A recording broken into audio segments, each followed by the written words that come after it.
Olá pessoal, tudo bem com vocês? Meu nome é Romulo, sejam bem-vindos ao canal. E hoje darei continuidade a essa série de vídeos a respeito das 12 lições de educação clássica, liberal e católica, consta do volume introdutório Trívio e Quadrívio da coleção de Artes Liberais do Instituto Hugo de São Vitor. Bom, e nessa sexta lição versaremos a respeito da formação heróica do intelectual.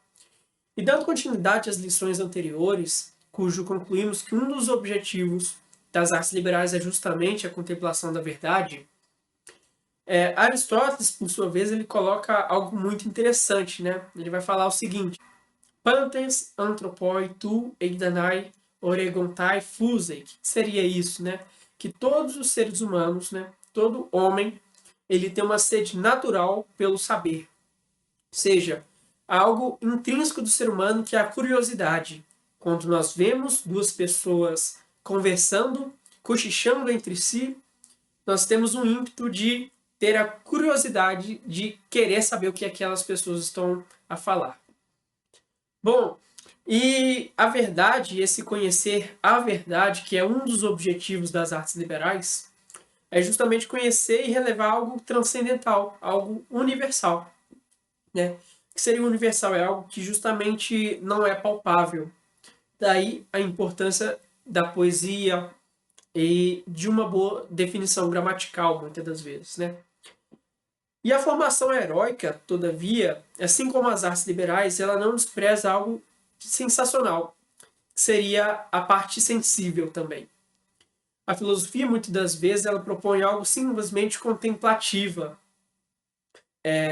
Só que as artes liberais, ela tem também um sentido natural, um sentido sensível. Como nós falamos desde o início, as artes liberais, o foco dela é a educação da totalidade do ser humano. E algo sensacional do ser humano é que ele, além de ser um animal, né? Ou seja, algo natural, sensível, ele também é racional, algo imaterial, né? E é justamente esse material irracional que a formação clássica ela tem de abarcar. Ou seja, tanto a questão natural como a questão intelectual. Nesse sentido, as Olimpíadas ela nos dá uma certa lição. Por exemplo, quando nós vemos o Discobolos, que essa peça é incrível, né? Que é justamente desse lançamento do disco, é muito interessante porque esse cidadão, né, vamos dizer assim, ele concentra todas as suas forças num único ponto, que no caso é o disco. Nós vemos os músculos contraindo, tudo em um sentido só. De mesmo modo, o intelecto dele.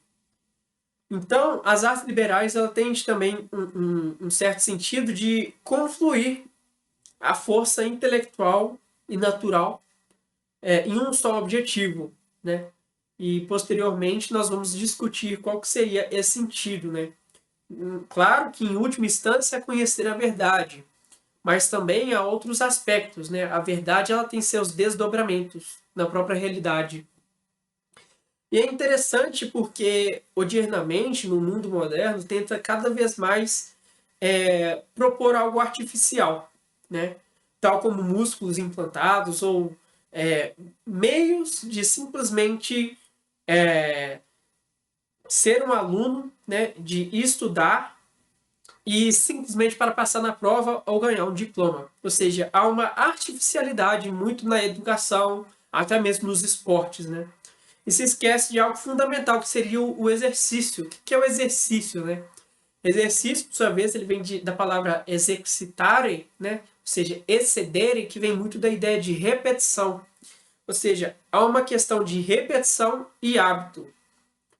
O hábito, por sua vez, não adianta nada eu simplesmente ter algo intelectual, ter uma certa potência intelectual, se eu em nenhum dia me exercito, se eu não tenho frequência de hábito de leitura, por exemplo, se eu não tenho um hábito de tentar conhecer as coisas, tal como elas são, um hábito que me permite ter um contato com essa luz, por exemplo, da tradição. Há um aspecto de repetição na vida intelectual que é heróica, né? algo olímpico nesse sentido. E essa constância, ela justamente ela força um tipo de combate forçado. O que eram as Olimpíadas gregas? Era justamente um modo de que, em períodos que não haviam guerra, as pessoas se exercitarem fisicamente de algum modo que simulavam num teatro, né, vamos dizer assim, uma certa competição, justamente os atributos de guerra. Ao invés de todos guerrearmos ali, vamos permanecer exercitando na repetição, portanto, certos tipos de atributos físicos. E é muito interessante que Santo Inácio de Loyola ele vai colocar justamente essa questão interior. Lógico que não sobre as Olimpíadas, isso é uma aplicação que estou fazendo no momento aqui, mas é muito interessante porque, por exemplo, o Discobolos mesmo, ele tem uma força interior que permite ele concentrar todas as forças do seu corpo em um único só ponto. De mesma maneira, a educação ela tem que ser assim. Há um aspecto de espiritualidade, vamos dizer assim, ou de intelecto, de psique, tanto um aspecto físico, material, do hábito, um aspecto mesmo, até mesmo da alimentação, do exercício, porque é algo do interior para o exterior.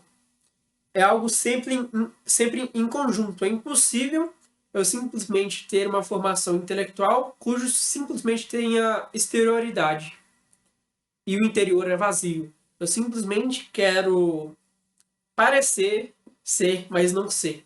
Essa que é a grande questão. De mesma maneira, a literatura há um certo de gradação de algo mais interior para exterior também, que seria no caso da literalidade. Por exemplo, um texto bíblico ele tem 4 sentidos. Ao primeiro sentido, que é o sentido da literalidade, aquilo que está de fato, aquilo que é sensível. Logo depois, há um aspecto mais alegórico.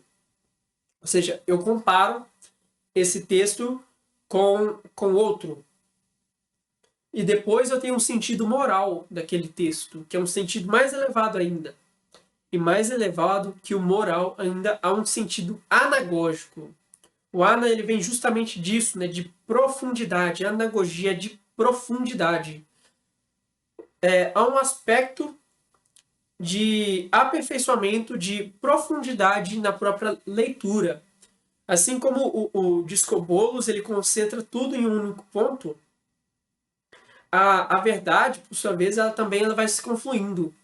Mas nós só podemos chegar até ela quando concentramos todas essas forças, seja intelectuais e físicas também. E diga-se passagem, Santo Inácio de Loyola também foi um militar, né? Bom, e a educação clássica é algo que contribui por isso, porque é justamente o tipo de texto que possui grandes anagogias, né? Grandes profundidades. De modo que são textos que muitas das vezes fundaram nações inteiras, né? São mitologias que fundaram idiomas, né? O modo como se pensa idioma, pense o inglês para Shakespeare, né?